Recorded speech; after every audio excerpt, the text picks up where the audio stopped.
C'est parce que Dieu est esprit qu'il peut donner son esprit. C'est quand notre Seigneur Jésus fut promu à la vie de l'esprit qu'il devint le Seigneur qui est l'esprit, et qu'il put donner l'esprit de la nouvelle alliance, se communiquer aussi en esprit. Les disciples avaient longtemps connu Jésus sans reconnaître en lui le Seigneur, l'esprit. Paul nous le dit à propos de lui-même. Si nous avons connu Christ selon la chair, maintenant, nous ne le connaissons plus ainsi. 2 Corinthiens 5,16. La prédication peut être très évangélique quant à sa fidélité à présenter le Seigneur Jésus crucifié, et pourtant ne pas parler de lui comme du Seigneur, l'Esprit. Ce n'est qu'en prêchant cette vérité-là, après l'avoir éprouvé soi-même, qu'on peut recevoir la grâce dont parle ici l'apôtre. Là où est l'Esprit du Seigneur, là est la liberté. Les croyants recevront alors cette glorieuse liberté des enfants de Dieu. Romains 8:2, Galates 5:1-18. Nous sommes transformés à son image comme par l'Esprit du Seigneur, car alors il accomplit l'œuvre pour laquelle il a été envoyé, pour révéler en nous la gloire du Seigneur. Et c'est en contemplant son œuvre en nous que nous sommes transformés de gloire en gloire. Il est écrit des temps avant la Pentecôte que l'Esprit n'était pas encore, parce que Jésus n'était pas encore glorifié. Jean 7:39. Mais quand il fut justifié par l'Esprit et élevé dans la gloire, 1 Timothée 3:16, l'Esprit émana de cette gloire pour venir dans notre cœur, afin qu'en contemplant à visage découvert la gloire du Seigneur, nous fussions transformés à son image. Quelle vocation que celle du ministère de l'Esprit. Présenter la gloire du Seigneur à des rachetés, être employé par son Esprit, à les transformer à son image de gloire.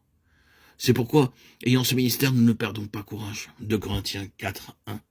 C'est quand on apprendra à reconnaître en Christ le Seigneur, l'Esprit, à reconnaître que l'Esprit de Christ vit encore dans l'Église, cet Esprit qui transforme les croyants en son image. C'est alors que le ministère aura vie et puissance au milieu des croyants, qui sera réellement le ministère de l'Esprit. La force du ministère réside d'un côté, du côté de Dieu dans l'Esprit, et de l'autre, du côté de l'homme dans la foi. C'est ce que nous disent ces mots, ayant le même esprit de foi, 2 Corinthiens 4:13.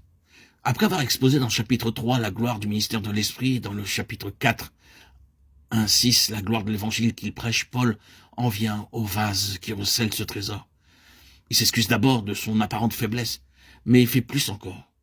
Il en expose la signification et la gloire. Il montre que c'est précisément là ce qui fait sa force, parce que notre faiblesse laisse agir sans obstacle la puissance de Dieu.